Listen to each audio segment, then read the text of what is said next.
Assalamualaikum warahmatullahi taala wabarakatuh. Alhamdulillahi rabbil alamin. Wassalatu wassalamu ala asyrafil anbiya'i wal mursalin wa ala alihi wa sahbihi ajma'in. Rabbishrah li sadri wa yassir li amri wahlul 'uqdatam min lisani yafqahu qawli. Baik, alhamdulillah bertemu kita kembali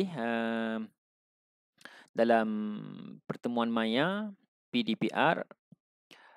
Dan hari ini insya-Allah saya akan membawakan satu lagi bahagian baru seperti mana yang saya ceritakan pada pertemuan yang lalu dalam pendidikan Islam KSSM tingkatan 1 kita ada bahagian bidang tilawah, bidang hadis, bidang akidah, bidang ibadah, bidang tamadun Islam dan tokoh, dan yang terakhir ialah bidang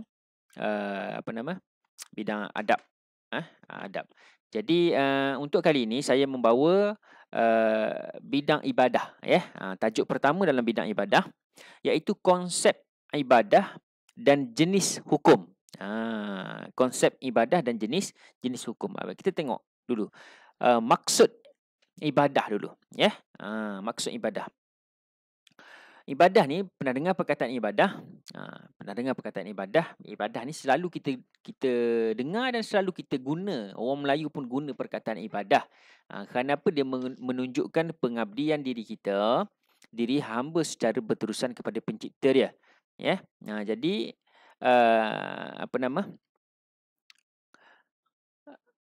ibadah. Okey, kita tengok maksud ibadah. Dari segi bahasa dia ialah tunduk dan patuh kepada Allah. Maksudnya ibadah dari segi maksud, dari segi bahasa dia ialah tunduk dan patuh kepada Allah Subhanahu Wa Taala. Manakala dari segi istilah, semua perkataan dan perbuatan zahir ataupun batin yang disukai dan diredai Allah. Itu maksud ibadah dari segi istilah, iaitu semua perkataan. Maknanya perkataan yang kita sebut pun ibadah juga. Perbuatan pun ibadah juga. Lagilah nampak ibadahnya, kan?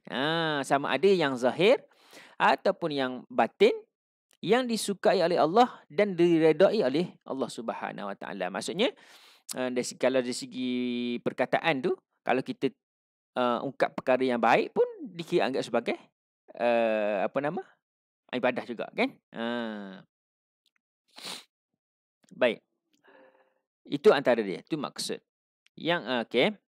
Al-Quran menjelaskan bahawa tujuan utama manusia diciptakan oleh Allah Subhanahu Wa Taala adalah untuk beribadah kepadanya. Seperti mana dalam surah Az-Zariyat ayat 56. A'udzubillahi minasyaitonirrajim. Wa ma khalaqtul jinna wal insa illa liya'budun. Dan tidaklah aku menjadikan jin dan manusia kecuali untuk beribadah kepadaku. Ku tu siapa? Ku tu Allah Subhanahu Wa Taala lah. Jadi dalam surah Az-Zariyat ini jelas Allah menjelaskan kepada kita, menceritakan kepada kita bahawa tujuan kita ni manusia dan juga jin dicipta adalah untuk beribadah kepada Allah. Sesuailah. Maksud dia itu tunduk dan patuh kepada Allah dan semua perkataan dan perbuatan zahir atau batin yang disukai dan diredai Allah. Kan? Baik. Terus lagi. Okey, maaf ya. Okey. Ibadah ni terbagi kepada dua. Jenis-jenis ibadah. Ibadah ni terbagi kepada dua. Yang pertama sekali ibadah khusus. Yang kedua ibadah umum. Okey. Ibadah khusus. Apa dia ibadah khusus? Ibadah khusus ialah ibadah yang telah ditetapkan oleh syariat ataupun syariah Islam dari segi cara, rukun dan syaratnya serta tidak boleh diubah. Maksudnya ibadah khusus ni adalah ibadah yang telah ditetapkan oleh syarak. Islam dah tetapkan dah. Dan tak boleh ubah. Contoh dia apa? Contoh dia solat. Okey, solat kita ada solat wajib, kita ada 5. 5. Zuhur, subuh, zuhur, asar, maghrib, isyak. 5 kan? Jadi oleh kerana Allah dah tetapkan 5 waktu solat dan ada waktu-waktu dia, maka dan kita tidak boleh ubah. Kita tak boleh ubah sewenang-wenangnya. Kata, oh saya ni orang yang kuat beribadah ni, saya nak jadikan solat jadi 6, nak tambah 1. Tengah malam nak buat. Tak boleh. Kerana apa? Ia merupakan ibadah khusus yang Allah telah tetapkan cara, rukun, syarat. Clear? Baik. Apa contoh lain? Puasa. Puasa kita bermula menahan diri daripada lapar dan dahaga dan perkara-perkara yang membatalkan puasa bermula daripada terbit fajar. Terbit fajar tu waktu subuh. Okey? Sehinggalah terbenam matahari. Matahari terbenam masuknya waktu maghrib. Tak ustaz, saya orang yang beriman, saya orang yang kuat. Saya nak berbuka puasa selepas isyak. Tak boleh. Kerana apa? Puasa wajib termasuk di dalam ibadah khusus dan Allah tetapkan cara, rukun dan syarat-syarat dia. Apa lagi contoh lain? Zakat dan juga haji. Itu antara ibadah khusus. Apa dia? Yang telah ditetapkan oleh syarak ataupun syariat Islam. Okey, yang kedua ibadah umum. Ibadah umum. Apakah dia ibadah umum?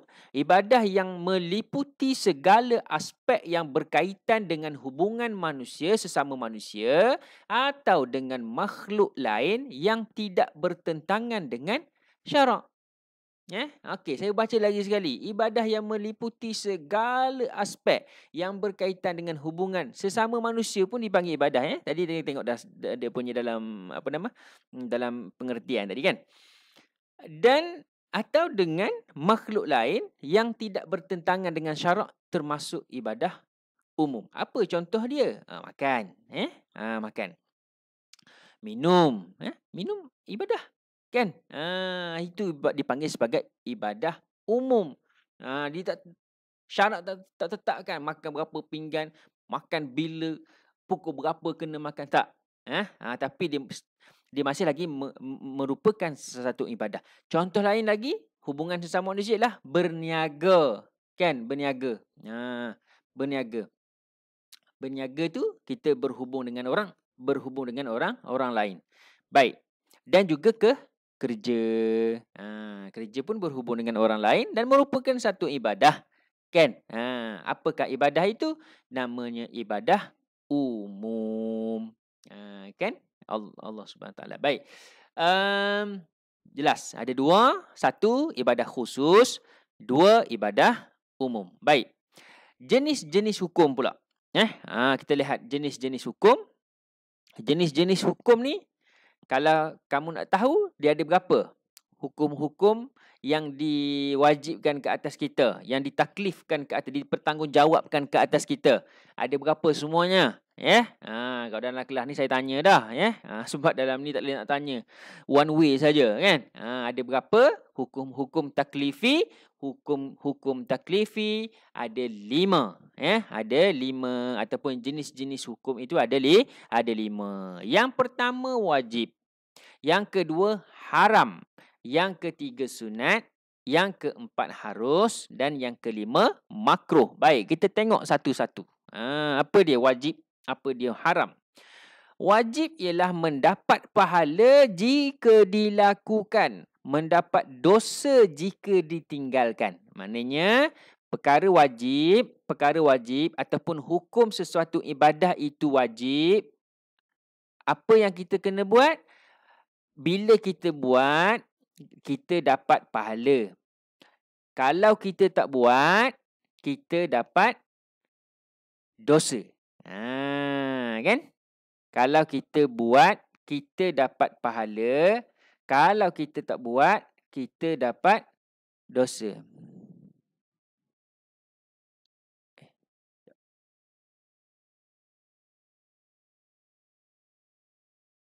Okey. Apa contoh dia?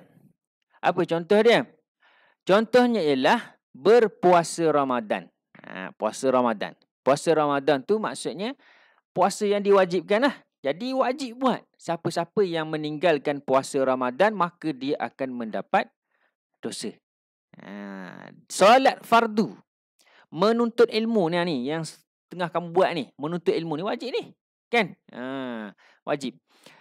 Taat kepada ibu bapa wajib. Taat kepada ibu bapa yang dekat rumah tu wajib hukum dia. Berdosa kalau kita tak taat. Menasihati rakan yang melakukan dosa pun wajib juga. Okey. Al-amru bil ma'ruf. Wa'mur bil ma'ruf wa tanha 'anil munkar.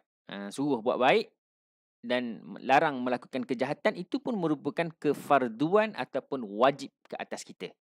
Kan? Baik, itu yang pertama. Yang kedua, haram. Haram. Haram mendapat pahala jika ditinggalkan, mendapat dosa jika dilakukan. Kalau wajib tadi, kalau kita buat dapat pahala, tak buat dapat dosa. Kalau haram, jika kita tak buat dapat pahala. Jika kita buat pula dapat dosa. Apa contoh dia? Bercakap bohong, tipu, menipu orang. Menipu orang. Tipu siapa-siapalah, dia akan mendapat dosa kerana apa? Perbuatan menipu itu adalah haram. Kita cakap tipu, cakap bohong, kita tinggal bercakap bohong tu dapat pahala. Kan? Dan kita berbohong kepada orang dapat dosa kerana hukumnya adalah haram, wajib ke atas kita. Okey.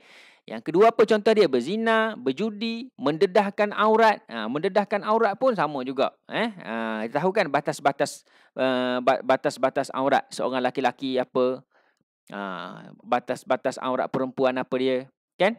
Mendedahkan aurat hukumnya berdosa kerana dia perbuatan yang haram. Ingat, perkara yang kita tinggal dapat dosa, kita mendapat pahala jika kita tinggal, mendapat dosa jika kita buat. Okey.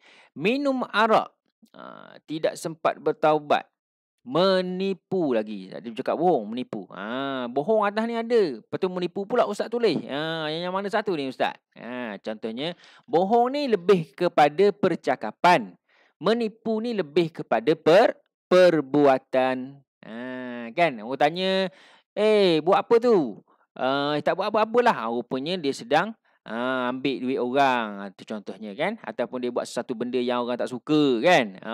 Itu dari segi perbuatan. Maknanya bila dia cakap tu, kata dia tak buat lah. Itu menipu. Ataupun dia menipu dokumen ke apa ke kan. Itu menipu dari segi perbuatan. Kalau bohong ni dari segi percakapan.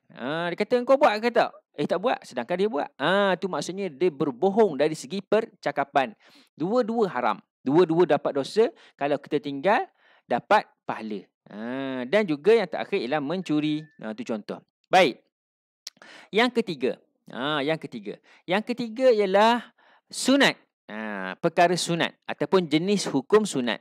Apa dia sunat? Mendapat pahala jika dilakukan dan tidak berdosa jika ditinggalkan. Sebab dia sunat je.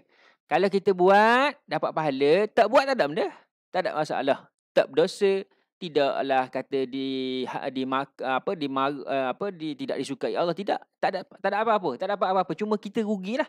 Rugi apa? Rugi collection pahala kita tu tak ada. Kan? Apa dia? Contohnya baca doa. Doa tu satu perkara sunat.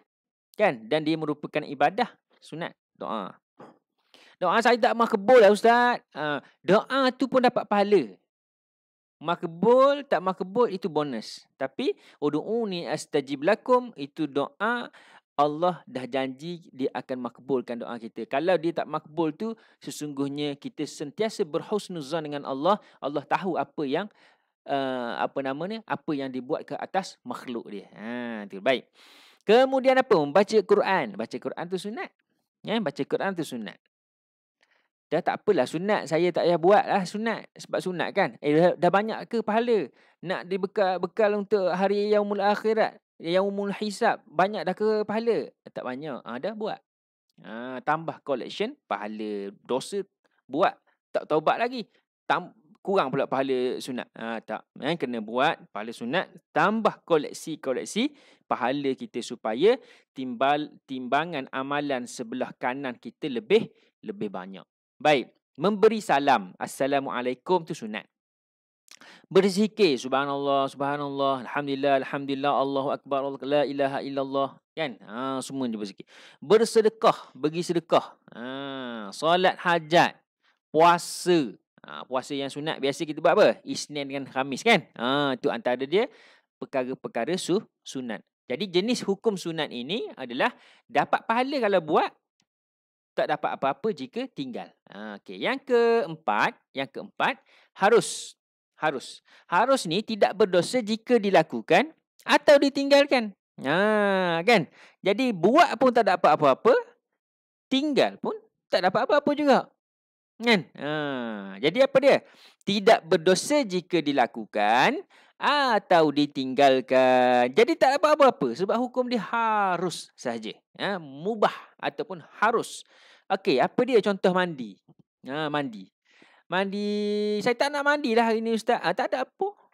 Busuk je lah bau dia. Kan? Musim PDPR ni tak apalah. Sebab duduk dalam skrin apa semua tak nampak, tak bau. Kan? Solat-solat sikit. Letak sikit apa nama ni, bedak-bedak kat muka, nampak cantik. Tapi kalau tengok sebenar bau dia busuk. Tak mandi sampai pukul 12, pukul 1 tak mandi. Kan?